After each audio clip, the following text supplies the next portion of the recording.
FreeMe TV. Thomas FreeMe. What's up, everybody? What's going on? Guess what, man? We got good news, man. The dope came in. Control, this is Agent Olgren. I need a request to open up cell 311.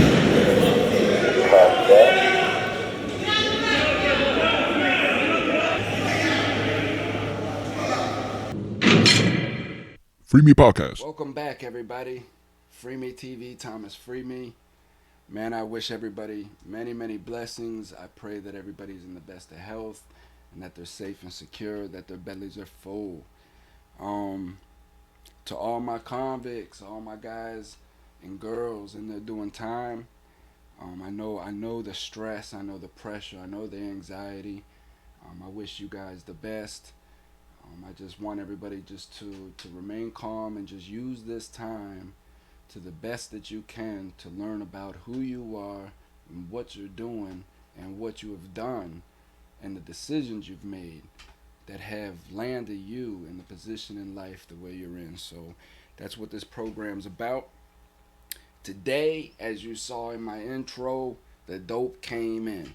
And what I'm going to do is show you how to break the dope down, package it up, how we maneuver it in the system. So what we have right here, let me zoom y'all in, right? Bam, there you go. What you have right here is maybe about $20 worth of weed. $20, $30 worth of weed, marijuana.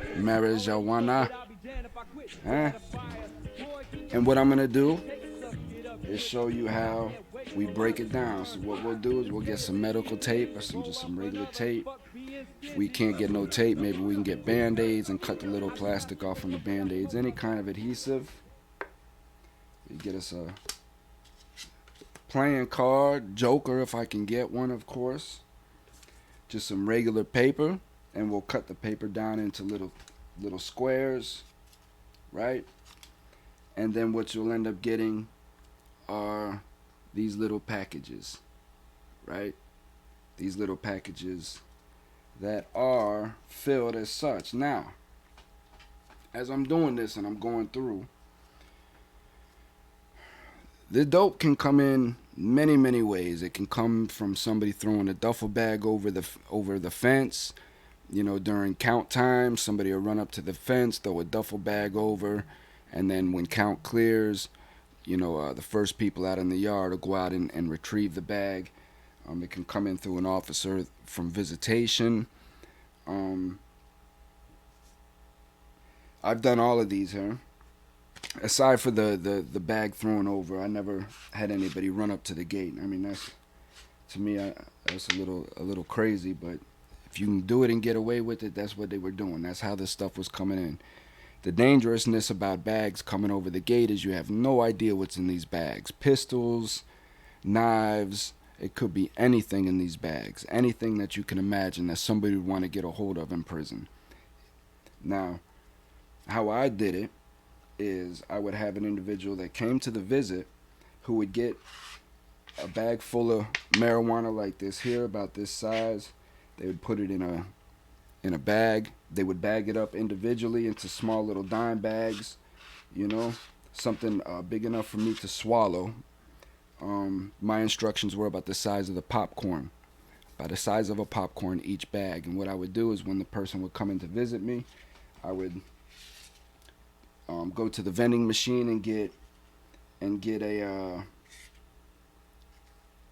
bag of popcorn and make some popcorn, and then just sit there and eat popcorn with the person. And they would put the little dime bags, the small little bags, inside of the popcorn. I would reach in, grab it, and act as if I'm just eating popcorn. And a day or two, all of them would come out through my digestive system. I'd wash them off, sterilize them, open them up, and have my bomb. If you know an officer that, and they're out there, if you know an officer, that's about $10 worth right there. If you know an officer that is going to, is down They may approach you, you may approach them, however that works out. But you can throw the dope away in the garbage can, and then the officer after visitation will let you back in to take all the garbage out, and then you retrieve your dope that way. So there's many intuitive ways to get dope in prison. The bottom line is it's coming in. It's not going to be stopped. Um, and people are going to get their hands on whatever it is that they want to get their hands on. It's just the price drastically increases. So, as I said from the top, this was probably maybe about $20 street value. As you can see, these are $10 sacks, and I already have $40 lined up right here. I could probably make another 20 sacks out of them, maybe even more than that, 20, 30. And you do the math, you can quickly see how money can pile up. Now, of course, inside there's two ways that you're gonna pay me for these here. If you're just buying one of these, you're gonna bring me $10 worth of stamps or commissary.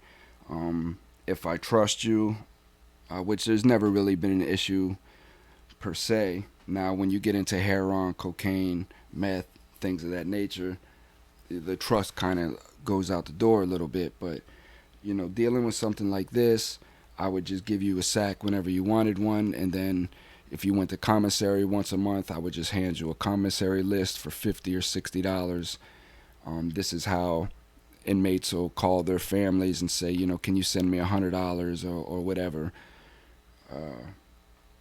So we can do it that way, or you're just bringing me stamps, anything of value that I may need in my survival through prison. So again, I may not have anybody sending me money, and this is my hustle. This is how I survive in prison. This is how I eat my commissary without having to go to the chow hall and eat the slop that they're serving out of there. I could be feeding my family at the house. I could have, my wife and child, who my wife isn't too good at making money herself. And even though I'm in prison, I still am trying to be a man and supportive of my family. This is one of the hustles that I would get into, Or if I just wanted to set myself up for when I came home, if I had 10, 15 years to do, and I'm steady, just maybe I opened a bank account and I'm just steady sending money to this bank account, as I'm hustling in prison. Cigarettes, booze, whatever I can make, a flip off of. So these are some of the instances here, like I said. And so what we'll end up doing is we'll get a line. I'll have my 15 in a strip right here.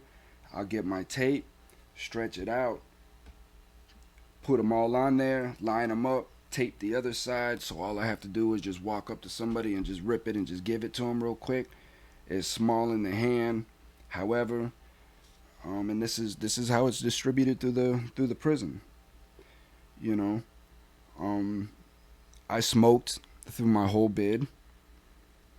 It's not that I smoked every day, but again, you have to be smart. You have to understand that this is a luxury, and it's not meant to be abused. Because they do piss test you. They give you it's the paper cups that they give you, and they're fairly easy to beat. There was many times where my name would come up and I knew that I was dirty. I would have to stall the process, hide on the compound as much as I could, until I would just try to give myself as much time as I possibly could to get as much water into me until I was urinating nothing but water. Then I would feel confident enough to go take the test. I never got a dirty UA inside by doing this here, and I got lucky. I got lucky several times, but it was just knowing what I was doing and how the process went. Again, when you're inside and it's all about survival, you learn how to manipulate the system as we learn how to manipulate anything else. So, um, just in case you guys, didn't understand or didn't know, okay, how drugs are being distributed throughout the system, getting into the system. Some of the red flags, um, that your loved one is abusing drugs in prison is, of course, an exceeding amount of money being asked for each month. But a lot of times that's kind of rare because drugs aren't fluent. It's not fluent. You go through waves. It'll hit the compound, and everybody will know that their specific drug is on the compound. You could usually always find K2, spice. Uh, we called it many names, man. We had Black Zombie. We called it The Walking Dead. Uh, and I'll give you some K2 stories, for my members. And I'm gonna start making videos for my members specifically for that. Just some of the instances that I experienced and went through in prison. So that's it, man. If you guys have any questions, drop them in the comments. I'm very interactive with my crowd.